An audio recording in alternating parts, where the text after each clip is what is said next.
Skeleton community girls high স্কুলের নবম শ্রেণীর ডিজিটাল প্রযুক্তি ক্লাসে আয়োজিত আজকের এই বিতর্ক সভায় উপস্থিত মাননীয় মডারেটর এবং উপস্থিত সমস্ত শিক্ষার্থীবৃন্দ সবাইকে আমাদের আন্তরিক শুভেচ্ছা এবং অভিনন্দন। ধন্যবাদ জানিয়ে আমি আমার বক্তব্য শুরু করছি। মাননীয় মডারেটর, আজকের বিতর্কের বিষয়বস্তু নির্ধারিত হয়েছে একমাত্র গণমাধ্যমে পারে প্রকৃত সত্য তুলে ধরতে। যথেষ্ট যুক্তিসঙ্গত কারণে আমি এবং আমার দল এর পক্ষে অবস্থান করছি। মাননীয় মডারেটর, আমার দলের প্রথম বক্তা প্রথমেই বিষয়টিকে সংজ্ঞায়িত করে গেছেন, তাই সংজ্ঞায়নে না গিয়ে সরাসরি মূল বক্তব্যে ফিরে আসি। মাননীয় মডারেটর, আজ 2024 সালে দাঁড়িয়ে মানুষ যখন গণমাধ্যম ব্যবহার করে ডিজিটাল বাংলাদেশ গড়ার লক্ষ্যে উজ্জীবিত, ঠিক সেই সময় আমার বিপক্ষীয় দলের বন্ধুরা তাদের যুক্তিহীন স্লোগানটি বারবার দিয়ে যাচ্ছেন। তারা বলছেন গণমাধ্যমে একমাত্র প্রকৃত সত্য তুলে ধরতে পারে না। তাদের এই উক্তিটি আমার কাছে যুক্তিহীন উক্তি বলে ছাড়া আর কিছুই মনে হচ্ছে না।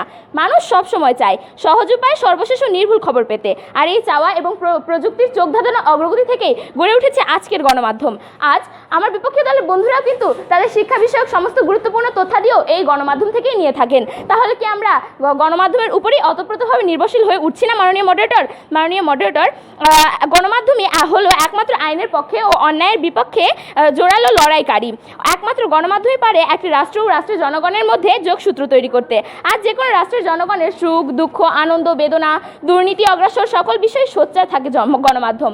বর্তমান সময়ে দাঁড়িয়ে কোনো তথ্য শোনা বা জানার পর মানুষ সেই গণমাধ্যম ব্যবহার করেই সেই তথ্যের সত্যতা যাচাই করে। মাননীয় মডারেটর, হত্যা, ধর্ষণ, চুরি ইত্যাদির মতো জঘন্য অন্যায়ের বিষয়গুলো যা রাষ্ট্রতন্ত্র নিজেদের ব্যর্থতার জায়গা থেকে গোপন রাখতে চায়, গণমাধ্যম সেই সকল তথ্য তুলে ধরে জনগণের সামনে। তবে আমরা কি করে গণমাধ্যমের উপর নির্ভরশীল না হয়ে থাকতে পারি বলতে পারেন?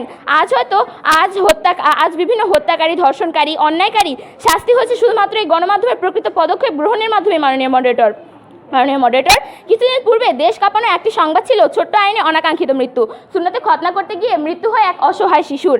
মাননীয় মডারেটর, এই বিষয়টি নিয়েও তোলপাড় হয়ে গিয়েছিল গণমাধ্যম, আর এই গণমাধ্যমের প্রভাবেই ক্যান্সেল হয়েছিল বহু ডাক্তারের লাইসেন্স। যদি গণমাধ্যম প্রকৃত সত্য তুলে ধরতে নাই পারত মাননীয় মডারেটর, তবে কিভাবে এই এতগুলো ডাক্তারের লাইসেন্স ক্যান্সেল হলো বলে দিয়ে যাবেন আমার বিপক্ষীয় দলের বন্ধুরা।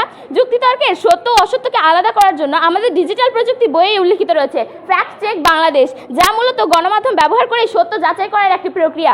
মাননীয় মডারেটর, আমার বিপক্ষীয় দলের প্রথম বক্তা বলে গেছেন ইউটিউবে বিভিন্ন ধরনের গুজব ছড়ানোর কথা। মাননীয় মডারেটর, গুজবও যেমন ছড়ায় তেমন সেই গুজবকে সত্য প্রমাণ করার জন্য এই গণমাধ্যমে পদক্ষেপ গ্রহণ করে।